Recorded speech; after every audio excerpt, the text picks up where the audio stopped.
మిత్రులందరికీ నమస్కారం. మనకి 16వ తారీఖున జరగబో పెనుగొండ జడ్పీటీసీ ఎన్నికలకు సంబంధించి ఒక చిన్న వీడియో చేసి పెడదామనే ఉద్దేశంతో ఈరోజు మేము ముందుకు వస్తున్నాను. ముందుగా ఈ జడ్పీటీసీ ఎన్నికలు అంటే బై ఎలక్షన్ ఎందుకు వస్తున్నాయంటే చలుమూరి శేఖర్ గారి భార్య శ్రీమతి తులసి అన్నపూర్ణ గారు కరోనా కారణంగా కాలం చేయటం వలన ఈ ఎన్నికలు వస్తున్నాయి.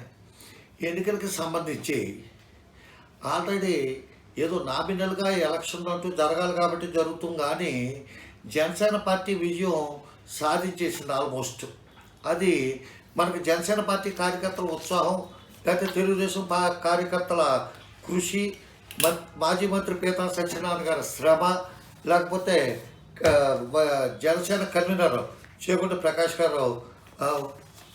గారి నిరంతర కృషి, ఈ అన్నింటికంటే ముఖ్యంగా మంత్రి శ్రీరంగనాథరాజు గారు వైఎస్ఆర్సీపీ క్యాండిడేట్ తరఫున ఆయన పడుతున్న తపన చూస్తుంటే వైఎస్ఆర్సీపీ ముందుగానే ఓడిపోయిందని చెప్పి మనందరికీ అర్థమైపోతుంది. దానికి కారణాలు చెప్పి ముందుగా ఒక చిన్న ధర్మ సందేశం నా మిత్రులు కొంతమంది నా దగ్గర వ్యక్తపరిచారు.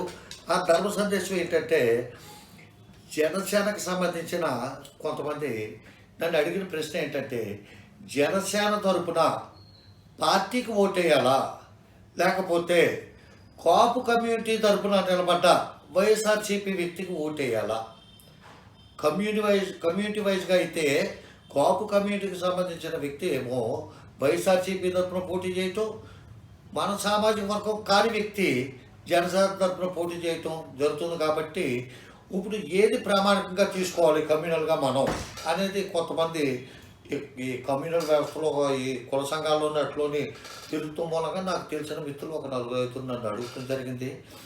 ఎట్టి పరిస్థితుల్లో కూడా రాజకీయాల్లో కులాన్ని ప్రాతిపదిక చేసుకుంటే మనం ఇక్కడ కాదు ఎక్కడ ఎప్పుడూ గెలవకుండా పోతాం. మన గతం కూడా అదే చెప్తుంది. మనం చేస్తున్న 2 ప్రయోగాలు విఫలం అవడానికి మెయిన్ కారణం ఏంటంటే, మన వాళ్ళు ఉన్నప్పుడు ఏ పార్టీ అయినా సరే మన వాళ్ళకి చేసుకుంటామని, లేకపోతే మన పార్టీకి మన పార్టీలో మన వాళ్ళకి టికెట్ ఇచ్చినప్పుడు మన పార్టీ అని చెప్పి అటువంటి సిద్ధాంతం అనేది నిండుగల సిద్ధాంతం అయిపోద్ది. 2 పిల్లల మీద కాల్ వేసినట్టు అయిపోతే 2 విధాలుగానే నష్టపోతాం. కాబట్టి ఎప్పుడు కూడా పవన్ కళ్యాణ్ గారు చెప్తున్న విధంగా జన సైనికులు కానీ, జనసేన పార్టీకి సంబంధించిన కార్యకర్తలు కానీ, సానుభూతి పరులు కానీ ఎవరైనా సరే తప్పనిసరిగా పార్టీ బేస్డ్ రాజకీయాలకే ప్రాముఖ్యత ఇచ్చి జనసేన బలపరుస్తున్న, తెలుగుదేశం బలపరుస్తున్న అభ్యర్థిగా ఓట్లు వేసుకోవాల్సిందిగా వాళ్ళకి సలహా చెప్తూ, ఈ సందర్భంగా మీ అందరికీ కూడా నేను చేసే విజ్ఞప్తి ఏంటంటే, అభ్యర్థులు ఇద్దరిని వాళ్ళ పరిస్థితులు ఒకసారి మీరు గమనించండి. ఏ అభ్యర్థి అయితే మనకు అందుబాటులో ఉంటాడు. ఇప్పుడు జనసేన అభ్యర్థి అయితే మీకు ఫోన్లో అందుబాటులో ఉంటాడో, మీరు వెళ్ళి ఆయన కలవచ్చు. కలిస్తే ఆవిడ కానీ లేకపోతే వాళ్ళ భర్త కానీ మీకు ఏదైనా సమాధానం చెప్తారు, దానికి సంబంధించిన పరిష్కార మార్గం చూపించడానికి సరిపోద్ది.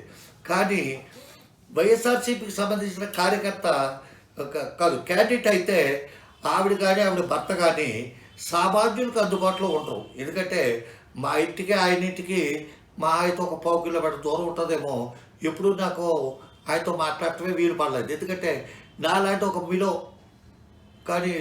మిడిల్ క్లాస్ కానీ, మిడిల్ క్లాస్ పీపుల్ కానీ లాంటి వాళ్ళతో ఆయన అట్లా మాట్లాడరు. ఎందుకంటే ఆయన చాలా పెద్ద వాళ్ళతో పరిచయం, పెద్ద వాళ్ళతో సహవాసం చేస్తారు. ఆయన పెద్దవాళ్ళ దగ్గరే 24 గంటలు వాళ్ళ సేవలోనే తరించిపోతారు. ఆయన మనం కలవాలన్నా సరే పెద్దవాళ్ళ పర్మిషన్ తీసుకోవాల్సిన పరిస్థితి వస్తుంది.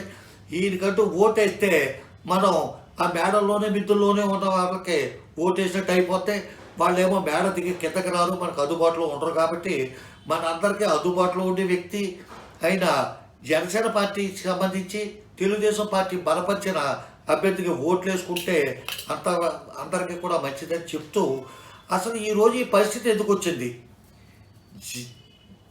వైఎస్ జగన్మోహన్ రెడ్డి గారు ఎన్నో కోట్ల రూపాయలు ప్రజా సంక్షేమం ఏమీ లేకుండా ఉచితాలకి పథకాలకి ఇన్ని కోట్ల రూపాయలు, ఇన్ని 100,000 లక్షల కోట్ల రూపాయలు ఆయన డిస్ట్రిబ్యూట్ చేస్తున్నా సరే, ఈ రోజున కుల సంఘ నాయకులు తీసుకొచ్చి, ఆ కులాలకు సంబంధించిన రాజకీయ నాయకులు తీసుకొచ్చి ఈరోజు మంత్రి గారు ఊరు వాడ ప్రతి కమ్యూనిటీని వెళ్ళి కలిసి ఒక చిన్న జడ్పీటీసీ బై ఎలక్షన్, దీనివల్ల జిల్లా పరిషత్ చైర్మన్ మారిపోరు, దీనివల్ల కొమ్మలు మునిగిపోయేది ఏమీ లేదు. ఒక చిన్న బై ఎలక్షన్కి ఒక రాష్ట్ర మంత్రి ఇంత ఈ విధంగా ఎందుకు చేయవలసి వచ్చింది అంటే, ఇది పూర్తిగా ఈరోజు వైఎస్ఆర్ కాంగ్రెస్ పార్టీకి సంబంధించిన జడ్పీటీసీ ఎన్నికల్లో వైఎస్ఆర్ కాంగ్రెస్ పార్టీ అభ్యర్థి ఓడిపోవటం 100% ఖాయం. దానికి పూర్తి బాధ్యత మాత్రం ప్రజలది కాదు, జనసేన తెలుగుదేశం కృషి కాదు, పూర్తిగా మంత్రి శ్రీరంగనాథరాజు గారి యొక్క వ్యక్తిగత వైఫల్యం, ఆయన అజాగ్రత్త, ఆయన అలసత్వం, ఆయన పెనుగొండ మండలాన్ని పట్టించుకోకపోవటం, వాటన్నికి తోడు ఆయన చేసుకున్న స్వయంకృత అపరాధం చాలా ఉన్నాయి. వాటిలో కొన్ని మీకు ఎగ్జాంపుల్గా చెప్తాను. ఏంటంటే, ఆ చట్టంలో రంగనాథరాజు గారు ఎమ్మెల్యేగా గెలవడం అంటే అది ఒక వేవ్లో వచ్చిన గెలుపు తప్ప ఆయన స్వయం కృషి ఇందులో ఏమీ లేదు. పెనుగొండలో గతంలో తెలుగుదేశం వేవ్లో పత్తి మేడం గారు కూడా అలాగే గెలిచారు, అదేవిధంగా రంగనాథరాజు గారు కూడా గెలిచారు. కాబట్టి ఆయన వ్యక్తిగత ప్రతిభ కానీ ఆయన కృషి కానీ ఏమీ లేదు ఇందులోని అని తెలుసుకోవాలి. ఇకపోతే ఆయన మండల వైజ్గా గ్రామాల వైజ్గా కొంతమంది ఆయన అనుచరులకి పెద్దపీట వేసి వాళ్ళకి నాయకత్వం చెప్పి ఆ ఏరియాకి సంబంధించిన విషయాలన్నింటినీ వాళ్ళ మీద ఆధారపడిపోవటం ఆయన చేస్తున్న రెండో ప్లాటర్ మిస్టేక్. దానికి సంబంధించి పెనుగొండలో ఎవరో అమ్మాజీయో ఎవరో అక్కాజీయో అమ్మాజీ ఎవరో ఒక అతనికి పెద్ద కుటుంబానికి సంబంధించిన వ్యక్తి అని చెప్పి ఒక చదువురాని నిరక్షరాస్యుడికి ఆయన పెత్తనం అప్పచెప్పాడు. ఆయన చేసే అన్నీ కూడా ఇల్లీగల్ పనులు, ఇల్లీగల్ వ్యాపారాలు, అక్రమ వ్యాపారాలు, అసహ్యకరమైన వ్యాపారాలు చేస్తూ అతను ప్రజలకు అందుబాటులో ఉండడం, ఆ వ్యక్తిని తీసుకొచ్చి పార్టీ తరఫున రుద్దాడు. అతను గతంలో చేసిన మోసం, మొన్నే గ్రామ పంచాయతీ ఎలక్షన్లో మీకు మంత్రి గారికి చాలా పెద్ద మోసం చేశాడు అతను.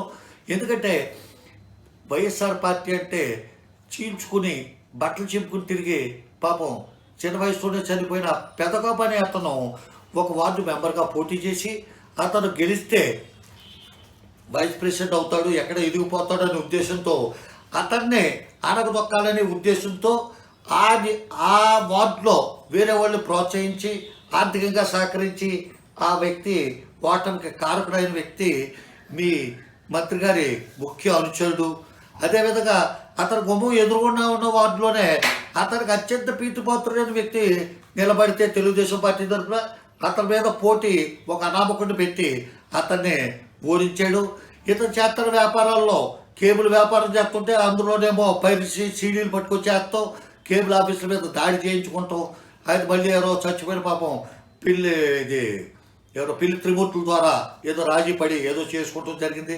అలాగే కరెంటుకి సంబంధించిన జనరేటర్ వ్యాపారం చేస్తున్నాడంటే అందులో కూడా కిరసాలకు సంబంధించి బ్లాక్లో కొట్టడం, అలాగే ఇన్స్టాల్మెంట్ల మీద టీవీలు ఎత్తాం, అటు వడ్డీలు కలెక్ట్ చేస్తాం, ఎవడైనా ఒక వాయిదా కట్టకపోతే ఆ టీవీలు తీసుకొస్తాం, లేకపోతే వడ్డీ కట్టడం తీసుకొచ్చి ఆఫీస్లో కూర్చోబెడతాం. ఈ అటువంటి పనులన్నీ చేస్తాం. అలాగే మెయిన్ ఈ నంచుడుకున్న ఒక పెద్ద జబ్బు ఏంటంటే మనుషులు కొట్టి జబ్బు. అది ఎవడో సాధారణమైన వాడిని ఎవడో తిరగబడి వ్యక్తులు ఎవడో కొట్టడు, ఇంట్లో పనిచేసే వాళ్ళని, అది సాటి కులస్తుల్ని చిత్త కొట్టేస్తాం. వాళ్ళ మళ్ళీ కొట్టేసినోడు ఆ దెబ్బలతో పారిపోకుండా వాళ్ళని లిటర్లోనే బాత్రూంలోనే బంధించటం, మళ్ళీ వాళ్ళకి ట్రీట్మెంట్లు చేయించడం. ఎవడైనా కంప్లైంట్ ఇస్తే మళ్ళీ ఆ గోదావరి రోడ్డుకు పారిపోవటం, తాత్కాలికు పారిపోవటం. ఇటువంటి వ్యక్తిని ఎందుకు పనికిరాని ఒక వ్యక్తికి పెనుగొండ లాంటి నియోజకవర్గంలోనే పెద్ద గ్రామాన్ని అతనికి అప్పచెప్పి అతని ద్వారా ఏదో జరిగిపోద్దని భావించడం వల్ల చాలా నష్టపోవడం జరిగింది మంత్రి గారు. అలాగే మంత్రి గారు చేతులు ఒక పెద్ద పొరపాటు ఏంటంటే, ఒక పత్రికా రిపోర్టరు అంటే ఏంటంటే ఈవిడ పిచ్చి కుక్క సైరు వ్యవహారం, ఆవిడ కలిసింది, అదొక ఫోటో తీసి పిచ్చి కుక్క సైరు వ్యవహారం అని చెప్పి న్యూస్ పంపి విలేకరు ఉంటాడు. అతను న్యూస్ కంట్రిబ్యూటర్ అంటారో న్యూస్ రిపోర్టర్ అంటారో ఏదో అంటారు. అతను ఏదో ఏబికే ప్రసాద్ లాగా, ఏదో పెద్ద సర్వం తెలిసిన వ్యక్తిలాగా, లేదా సజ్జలాగా రామకృష్ణారెడ్డి ఎవరో ఉన్నారు కదా, అలాగా ప్రభుత్వ సలహాదారులాగా భావించి సలహాదారుగా పెట్టుకుని ఈయన రాజకీయాలన్నీ ఆడ మీద నడుపుతూ వల్ల ఈయనకి చాలా అపకారం జరిగిపోతుంది. పెనుగొండలో అది గమనించుకోవట్లేదు. ఇంకొక విషయం ఏంటంటే, ఒక చిన్న అటెండర్ ఒక అవుట్సోర్సింగ్ పర్సన్ మీద కక్ష కడతాం. అది మరి ఎన్డీఏకి తెలిసి జరుగుతున్నాయో తెలియదు కానీ ప్రతి ఆఫీసర్ని ట్రాన్స్ఫర్ అయినా చేయించరు. ప్రతి ఆఫీసర్ సెలవు మీద వెళ్ళిపోమంటాం, ఎంఆర్ఓ సెలవు మీద వెళ్ళిపోమంటాం, ఎండిఓని సెలవు మీద వెళ్ళిపోమంటాం, జూనియర్ అసిస్టెంట్లు సెలవు మీద వెళ్ళిపోమంటాం, అక్కడికి అవుట్ సోర్సింగ్ కూడా కక్ష కట్టి మారిపోతాం. ఇటువంటి పనుల వల్ల ఆ ఉద్యోగస్తుల్లో ఒక అపనమ్మకం ఏర్పడి వాళ్ళు ఎవరో కూడా మంత్రి గారు కోఆపరేట్ చేసి చేయలేని పరిస్థితిలో ఉన్నారు. ఇంకొక ముఖ్యమైనది విచిత్రమైన విషయం ఏంటంటే అతిపెద్ద పెనుగొండ గ్రామ పంచాయతీకి సెక్రటరీ, పెర్మనెంట్ సెక్రటరీ నియమించుకోలేకపోతున్నారు. 6 నెలలు బట్టి పంచాయతీకి సెక్రటరీ లేరు. ఇన్ఛార్జిని పెట్టుకుంటాం, ఎవరో ఇన్ఛార్జిని పెట్టారు, ఆవిడేమో అనారోగ్యంతో సెలవు పెడితే మళ్ళీ ఇప్పుడేమో ఈఓపీఆర్ని కానీ మళ్ళీ ఆయన ఇన్ఛార్జ్ కింద పెట్టుకున్నారు. ఇటు ఏంటో కూడా అర్థం కావట్లేదు. పంచాయతీ పాలక వర్గం ఏర్పడి 1 సంవత్సరం కాలం అయితే ఈ పాలక వర్గంతో కొంతమంది పంచాయతీ కొంతమంది ఒక మెంబర్ గారు, ఇంకో మెంబర్ గారు భర్త, ఇద్దరు కలిపి మొత్తం పంచాయతీకి సంబంధించిన పనులన్నీ వాళ్ళే చేస్తూ ఆఖరికి బిల్లులు పెట్టేసుకుంటాం కాడ గొడవలు పడతాం. ఇవన్నీ కూడా 1 సంవత్సరం కాలం అవ్వకముందే జరిగింది. ఇక అన్నింటికంటే ఎస్సీలు అందరూ కూడా దూరం అయిపోతారు ఈ ఎలక్షన్లో. ఒక్క ఎస్సీ కూడా ఎవరు కూడా వైఎస్ఆర్ కాంగ్రెస్ పార్టీకి వేసే పరిస్థితి కనపట్లేదు. ఎందుకంటే పెనుగొండ గ్రామ పంచాయతీ ఎస్సీ లేడీకి రిజర్వ్ అయింది. ఏ పార్టీ నుంచి పోటీ చేసినా ఎస్సీ లేడీ క్యాండిడేట్ పోటీ చేయాలి. వాళ్ళు ఎవరు గెలిచినా వాళ్ళే గెలుస్తారు, ఏ పార్టీకి వెళ్ళండి. గెలిచిన తర్వాత వాళ్ళు మనం కనీస గౌరవంగా మనం చూసుకోవాల్సిన బాధ్యత ఉంది. ఆవిడ ఇప్పుడు గెలిచిన ఆవిడ తెలుగుదేశానికి సంబంధించి ఎంతో కష్టపడుతుంది. పొద్దు నుంచి సాయంత్రం వరకు రోడ్ల మీద తిరిగి ఆ డ్రైల్ దగ్గర పనులు చేయించి కాడ ప్రతి చోట ఆవిడ యాక్టివ్గా ఉంటుంది. కానీ ప్రభుత్వ పథకాల డిస్ట్రిబ్యూషన్ కాడ కానీ అక్కడ కానీ ఎక్కడ కానీ ఆవిడ అవమానంతో స్టేజ్ పైన పార్టీ కార్యకర్తలు కూర్చొని ఆవిడ కింద కూర్చోబెడతాం. ఆ విధంగా ఎస్సీలు అవమానం చేసి ఏ బావుకు సర్దాం అనుకుంటున్నారో ఏంటో తెలియదు. కానీ ఈ వైఎస్ఆర్ పార్టీ కార్యకర్తలు ఇలా ఉంటారే, దానివల్ల కూడా మంత్రి గారికి చాలా బ్యాడ్ వచ్చేసింది. దానికి సంబంధించి ఎస్సీలు వాళ్ళు కూడా ఓట్లేరు కాబట్టి వైఎస్ఆర్ పార్టీ గెలవదు. ఇక మన జిల్లాలోనే అతిపెద్ద అలరైన విషయం ఏంటంటే ఇళ్ల పట్టాలకి డబ్బులు వసూలు చేయటం. పెనుగొండలో కానీ, సిద్ధాంతంలో కానీ, రామనపాలలో కానీ, ఇంకో చోట కానీ చాలా విలేజ్లో ఎక్కువ రేటు కొన్న భూములు ప్రభుత్వం ఇచ్చిన రేటు కంటే దానికోసం మీరు పట్టాకి ఎంత ఇవ్వాలి అని చెప్పి అందరినీ కలెక్ట్ చేయడం ప్రారంభించారు. దీనికి సంబంధించి ఈ పత్రికా విలేకరి ఒక మాజీ పత్రికా విలేకరితో పెనుగొండ గ్రామ పంచాయతీలోనే మీటింగ్ పెట్టారు. మీటింగ్ పెడితే ఆ మీటింగ్కి పెనుగొండ తహసీల్దార్ గారు కూడా అటెండ్ అయ్యారు. నేను స్వయంగా తహసీల్దార్ గారికి ఫోన్ చేసి నేను మాట్లాడడం జరిగింది. ఏంటి సార్ మీరు కూడా వెళ్ళి మీ ఎదుర్కొన్నానే డబ్బులు డిస్ట్రిబ్యూషన్ డబ్బులు డిమాండ్ చేస్తున్నారంట కదా అని అంటే, లేదంటే నేను అప్పుడు వచ్చేసానంటే అని చెప్పాడు ఆయన తహసీల్దార్ గారు. అదైతే జరిగింది, అది మనోడు పేపర్లో కూడా వచ్చింది అదంతా. ఇంకోటి ఏంటంటే కరోనా టైంలో అందరూ ఎవరి బాధలో వాళ్ళు ఉంటే ఈ విలేకరులు పేరు చెప్పి మీ అంచులు ఇద్దరు తయారవి ప్రతి ఒడికి ఇంత సందాన్ని వేసి 5,000 వసూలు చేయటం, 6,000 వసూలు చేయటం, 6,000 5,000 పట్టుకెళ్ళి భోజనాలు తయారు చేయటం, పలావులు తయారు చేయటం, పట్టుకెళ్ళి పోలీసు వాళ్ళకి ఇస్తాం. పోలీసు వాళ్ళ దగ్గర వీళ్ళు ఇన్ఫ్లుయెన్స్ పెంచుకుంటాం. ఇదే దరిద్రం అర్థం కాల. ఇదే కరోనా అందరికీ వచ్చింది. అందరికీ ఆ కరోనాలో చాలామందిని చందాలు అడుగుతాం, ఆ చందాలతో ఈ పట్టుకొస్తాం. ఒక అతను ఏమైనా నాకు నా పేరు ఎక్కడ పట్టలేదు ఏంటని చెప్పి అడిగాడు. బాబు ఏమైందంటే నన్ను 5,000 అడిగారు, నేను అంత ఇవ్వలేనంటే అయితే ఇద్దరికి వేస్తాం వాటాలని చెప్పి నాకు 2,500 పట్టుకెళ్ళారని చెప్పి ఒక పెద్ద మనిషి నాతో చెప్పాడు. అతని పేరు కూడా రాలేదంట పాపం. దానికి సంబంధించి నేను అప్పటి ఎస్ఐ గారికి సిఐ గారికి ఇద్దరికి ఫోన్ చేసి చెప్పాను. సార్ మీరు తీసుకోండి, పర్లేదు, తప్పులేదు, ఎవరు ఇస్తే తీసుకుంటే మీకు అలవాటే కదా, కానీ ఇది సోషల్ మీడియాలో వస్తుంది సార్, ఫోటోలు తీసి పెడతారు సార్ మీకు ఇచ్చిన వాళ్ళు. అంతెందుకు కనకాపరమేశ్వర గుడి వాసవి దాముకి సంబంధించి ప్రతిరోజు సాయంత్రం 5 గంటలకి టెన్షన్గా మీకు రకరకాల టిఫిన్లు వస్తాయి సార్. ఎన్ని రకాలంటే అన్ని రకాల టిఫిన్లు ప్రతిరోజు వస్తాయి. కానీ మీకు తెలియదు ఏంటంటే ప్రతిరోజు కూడా సోషల్ మీడియాలో పెడుతున్నారు సార్. బజ్జీలు వచ్చినాయి అని, లేకపోతే ఇంకోటి వచ్చినాయని అన్ని వెరైటీలలో సౌత్ ఇండియాలో ఉన్న వెరైటీలన్నీ కూడా మీకు కరోనా టైంలో టిఫిన్ రూపంలో వాసవి ధామ్ నుంచి తెప్పించు తిన్నారు. దానికి సంబంధించిన ఒక వ్యక్తిని అడిగితే మాకు పొద్దున భోజనాలు వాళ్ళు ఏర్పాటు చేస్తారు కాబట్టి ఈవినింగ్ పూట స్నాక్స్ ఏర్పాటు చేయమని అప్పటి మీ ఎస్ఐ గారు అడిగారని చెప్పి ఆయన చెప్పాడండి నాకు. అది కూడా చాలా అమ్మవారి సోమది తినతో అది పద్ధతి కాదు. ఇకపోతే పెనుగొండ మెయిన్ రోడ్ బజార్ రోడ్లో వచ్చి ఎప్పుడు ఆర్టీసీ బస్సులు వెళ్తాం అనేది ఏమీ లేదు. ఏదైనా సరుకులు అయ్యి వచ్చి కిరాణా వ్యాపారానికి సంబంధించి ఏమైనా లారీలు వస్తే లోడింగ్ అన్లోడింగ్ తప్ప. కానీ అక్కడ ఆక్రమణలో తొలగింపు పేరు చెప్పి బజార్లో వ్యాపారాలు చేసుకునే వాళ్ళని, ఆ తోపుడు బండి మీద వ్యాపారం చేసుకునే వాళ్ళకి ప్రత్యక్ష నరకం అంటే ఏంటో చూపించారు. నిమిషాల మీద ఆ షాపులో ఉండే ఎదర ఖాళీ చేయడంతో ఆ ఎక్కువ పెట్లు తీయతో చేశారు. కానీ మీకు సంబంధించిన వ్యక్తులకు సంబంధించి డ్రైవ్ మీద రిటర్న్గా కంప్లైంట్ ఇచ్చి సంవత్సరంన్నర అవుతున్నా సరే వాటి జోలికి వెళ్ళలేదు. పంచాయతీ వాళ్ళు వెళ్తే వాళ్ళేమో క్యాకేసి మందలించడం, మీ సెక్రటరీలు అని చెప్పి మీ మీరు పురమాయించుకున్న విలేజ్ లీడర్స్ వీళ్ళంతా కూడా చేయటం, దానివల్ల కూడా మీ పార్టీకి ఎవడో ఓటేసే పరిస్థితి కనపట్లేదు సార్. అందుకే వైఎస్ఆర్సీపీ పార్టీ ఓడిపోద్దని చెప్పి చెప్తున్నాను సార్. ఇంకోటి ఏంటంటే మీ పక్కన కూర్చోబెట్టుకున్న మనుషులు ఎటువంటి వాళ్ళు నీతులు చెప్తూ కాదు సార్. మీరు పక్కన కూర్చోబెట్టుకున్న వ్యక్తి అక్రమ నిర్మాణం, పంచాయతీకి కట్టవలసిన డబ్బు కట్టడం, పంచాయతీకి రిజిస్ట్రేషన్ చేయవలసిన స్థలం రిజిస్ట్రేషన్ చేయడం, గుంటూరు వాళ్ళు డీటీసీపీ వాళ్ళు ఇచ్చిన పర్మిషన్కి మించి భవనాలు నిర్మించడం, కింద సెల్లార్లో పార్కింగ్ వదవలసిన చోట షాపులు నిర్మించడం, ఇన్ని అక్రమాలు జరుగుతున్న సంవత్సరం బట్టి ఫిర్యాదులు చేస్తుంటే మీరే మీ పేరు చెప్పి అక్కడ ఆపుతున్నారో, మీరు ఆపుతున్నారో, మీ పిఏలు ఆపుతున్నారో అనేది తెలియట్లేదు.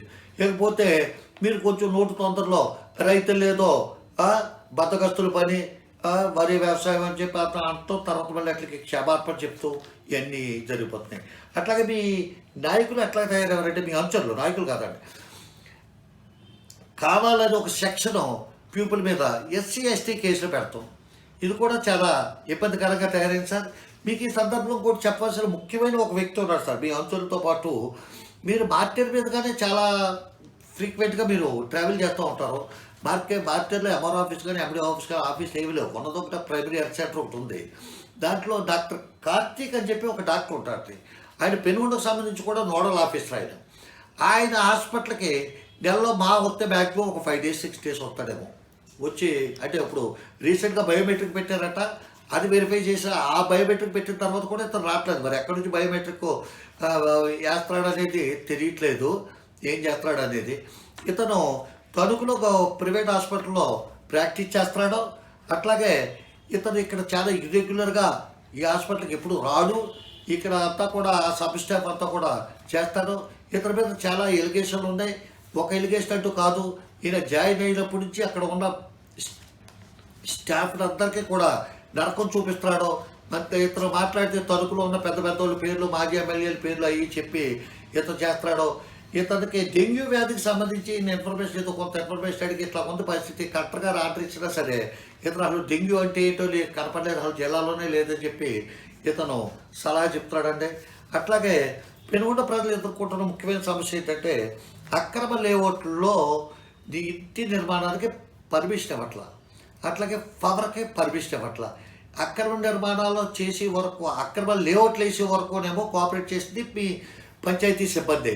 అటువంటిప్పుడు అది కొనుక్కున్న ప్రజలు ఏమైపోతారు, వాళ్ళకి ఇటువంటి ఇబ్బందులు కలిగించడం ఎంతవరకు సమంజసం అనేది కూడా ఆలోచించకుండా వాళ్ళు ఇబ్బంది పెడుతున్నారు. ఈ విధంగా అన్ని వర్గాల ప్రజల్ని చిత్రహింసలో ఎంత చూపించాలో నరకం అంతా మీ అధికారంలో ఉన్న ఈ 2.5 సంవత్సరాల్లో ప్రజలు అంతా పూర్తిగా చూసేశారు. కాబట్టే మన పెనుగొండలో మీ పార్టీని ఓడించిన, ఇప్పుడు జడ్పీటీసీ కింద ఓడిస్తున్న ఇదంతటికీ కారణం మంత్రి గారైన మీరు చేసుకున్న స్వయం కృతాపరాధమే అని చెప్పి మీకు తెలియజేస్తున్నాను.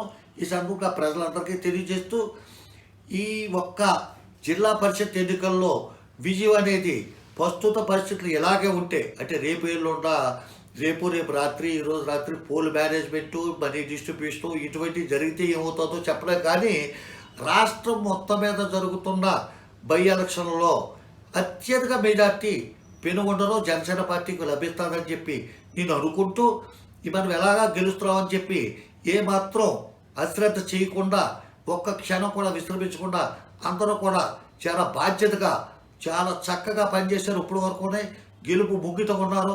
ఆ గెలుపు పేపర్ మీద పెట్టి సంతకం పెట్టి గెలిచిన ఫామ్ తీసుకునే వరకు కష్టపడమని మిమ్మల్ని అందరినీ కోరుతూ, ఈ సందర్భంగా మీకు ఒక చిన్న వివరణ ఇప్పటిదాకా నేను ఇది ఎందుకు చెప్పాల్సి వస్తుందంటే, ఈ రేట్రో బాబు ఎక్కడో హైదరాబాద్లో కూర్చొని వీడియోలు చేసి పెడతాడో అని చెప్పి మీరు అనుకుంటారేమో. నేను ఇప్పటి వరకు ఎవరికి కూడా చెప్పలేదు, ఎందుకంటే వృద్ధాప్యంలో ఉన్న మా అమ్మగారు మంచం మీద ఉన్నారు, బెడ్ రీడ్ ఆవిడ, అందుకని చెప్పలేదు. నాకు హార్ట్కి స్టంట్ వేశారు, అందుకని చెప్పి నేను పెనుగొండ రాలేకపోవటానికి, ఎలక్షన్లో స్పీడ్గా పార్టిసిపేట్ చేయకపోవటానికి ఇదే కారణం. మొన్న చెగుడు సూర్యప్రకాష్ గారు కూడా అడిగారు, ఎవడో ఒక 2 రోజులు వచ్చామో కొంచెం కోఆపరేట్ చేయండి అని చెప్పి అడిగినప్పుడు కూడా నేను ఈ విషయం చెప్పలేదు.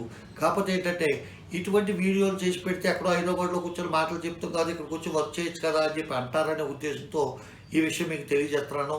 కాబట్టి ఈ గెలుపుతో అన్న ఈ 2.5 సంవత్సరాలు ఈ మంత్రి గారు పరిపాలనా విధానం ఏమైనా మార్చుకుంటారేమో అని ఆశిస్తూ, చివరిగా ఒక్క విషయం ఏంటంటే, ఇప్పుడు జరుగుతున్న ఎలక్షన్ ఫలితాలు రాబోయే ఎమ్మెల్యే ఎలక్షన్ మీద ఏ విధమైన ప్రభావం చూపవు. అది మాత్రం గ్యారంటీ. ఎందుకంటే గ్రామ పంచాయతీ తెలుగుదేశం పార్టీ గెలిచిన, మండలం మొత్తానికి ఎంపీటీసీ ఎన్నికల్లో వైఎస్ఆర్ పార్టీ గెలిచింది. ఒక ఎలక్షన్కి పనిచేసే ఫ్యాక్టర్స్ వేరుగా ఉంటాయి. కాబట్టి ఇప్పుడు ఎలక్షన్లు చూసుకుని రేపు ఎమ్మెల్యే అయిపోతారు, ఎంపీ అయిపోతారు అని చెప్పి ఎవరన్నా భావిస్తే అది కాదు. అప్పటికి ఎన్ని ఫ్యాక్టర్స్ వస్తాయో, ఎన్ని రాజకీయాలు మారుతాయో, ఎన్ని వ్యవస్థలు కూలిపోతాయో, ఎన్ని ఉంటాయో, వాళ్ళు అప్పుడు దాకా ప్రభుత్వం ఉంటుందో ఉండదో, అప్పుడు దాకా పథకాలు రన్ చేయగలుగుతారో చేయలేరు, ఇటువంటివన్నీ కూడా ఆ రోజు ప్రభావం చూపుతాయి. కాబట్టి అప్పటికి మంత్రి పదవుల్లో ఎవరు ఉంటారో, ఎవరి పదవులు ఉంటాయో, ఎవరి పదవులు పోతాయో, ఇవన్నీ కూడా ఒక కారణం అవుతాయని చెప్పి తెలియజేసుకుంటూ, ఈసారి కులాన్ని పక్కన పెట్టండి. ఎందుకంటే ఈ అమ్మాజీలు అప్పాజీలుని ఫోన్లు చేసి చెప్తారట, మన కులం మన కాస్ట్ పలచబడిపోద్ది, మన కాస్ట్ పరుగు పోతే అది పోద్ది ఇది పోద్ది అని చెప్తారట. ఏమీ పోదు. జనసేన పార్టీ గెలిస్తే పవన్ కళ్యాణ్ గెలిచినట్టు అవుతుంది. అట్లాగే కొత్త పార్టీ కాపు కమ్యూనిటీ కూడా విజయం సాధించినట్టు అవుతుంది. కాబట్టి మిమ్మల్ని అందరినీ హృదయపూర్వకంగా చేతులెత్తి నమస్కరిస్తూ జనసేన పార్టీని గెలిపించవలసిందిగా, అట్లాగే తెలుగుదేశాన్ని కూడా జనసేన పార్టీకి మద్దతు ఇచ్చి తెలుగుదేశాన్ని కూడా విజయంలో భాగస్వామ్యం చేయవలసిందిగా కోరుకుంటూ మీ అందరి వద్ద సెలవు తీసుకుంటాను. మీ రామానుజం. జై హింద్.